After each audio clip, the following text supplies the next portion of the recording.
My name is Ugo Chukwu. I'm from Nigeria, and I I grew up in Imo State, the eastern part of Nigeria, and basically growing up as a child, I've always looked out around me, and I saw this despicable level of poverty and penury that saturated my environment, and it was something that I couldn't quite relate because as I read books, watched the television, so I saw a different reality out there, you know, and I began to ask myself, what is it that these people have that we don't actually have? What is it that has shaped these other people's lives?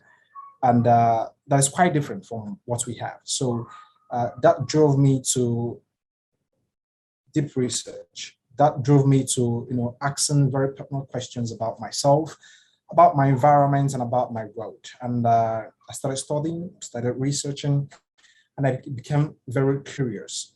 So my journey, my intellectual journey, actually drove me to personal development. And personal development, I took it very seriously because I realized that of all things, that it is the most important.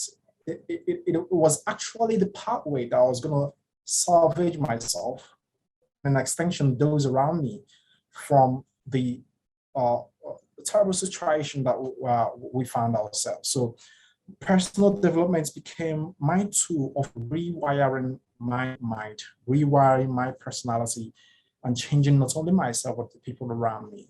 So this journey of personal development have consciously, I would say I started from the time like I became conscious of my environment because, it's just said that if you are born poor, it's not your fault. But the day you realize that you're poor, or that the things are not going right, then it becomes your fault.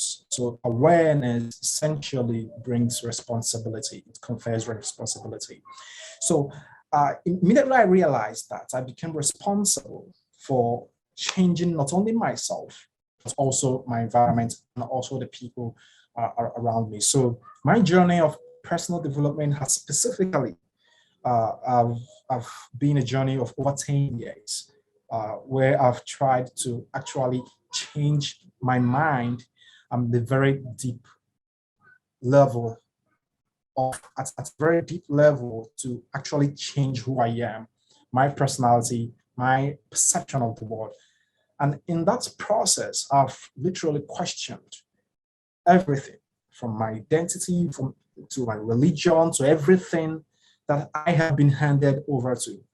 And I began to understand something that until you get to the point where you question the script that was written for you, you don't get to live an authentic life.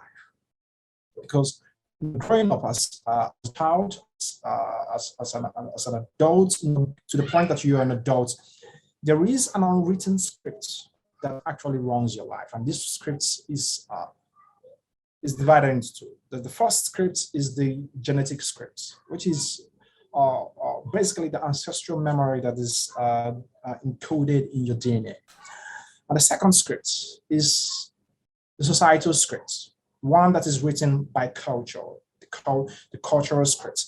And this is what you're taught, growing up, you're brought up, and you learn the norms and the etiquettes and the beliefs and the ideologies of your country, of your society, and of your culture.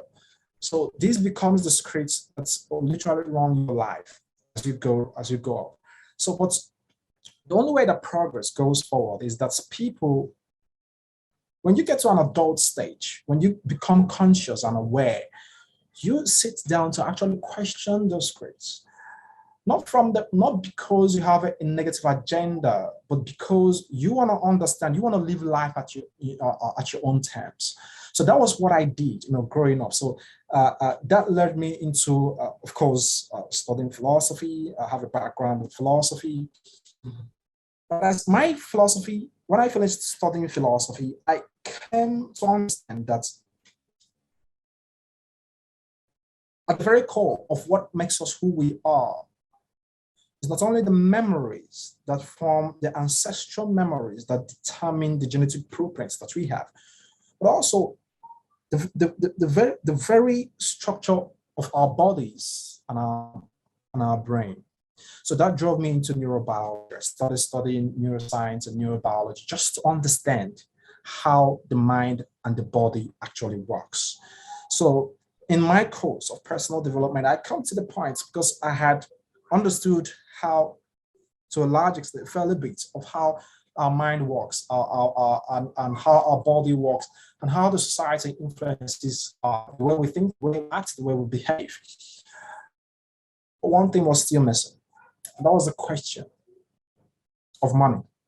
Of course, you need money to run your life.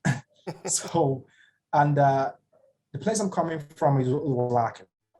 And we are crunching poverty, the part of Nigeria that I'm coming from. And a lot of people are still suffering from that.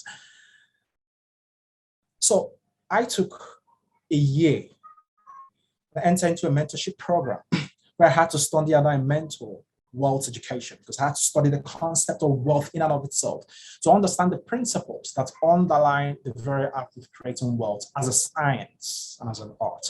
So it's something that's, in the course of studying it, I understood that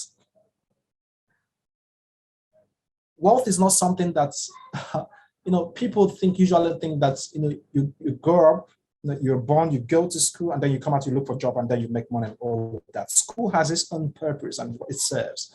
But the act of creating wealth itself is not something that you stumble upon. It's something that you create intentionally.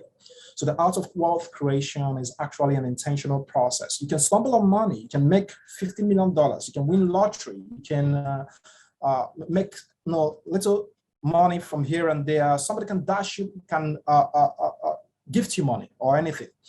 But the art of wealth creation, and by that I mean a wealth that goes beyond the individual to the society, and at a very large scale to the society. It's not what you do unintentionally. It's an intentional process. And that wealth is not created as an individual, it's created as a community. It's not an individual that creates wealth. You can become rich as an individual, but you create wealth as a community, as a people. So this now led me to the very question of the African identity, Africans, and why we are so behind, why we are so backward when it comes to civilization.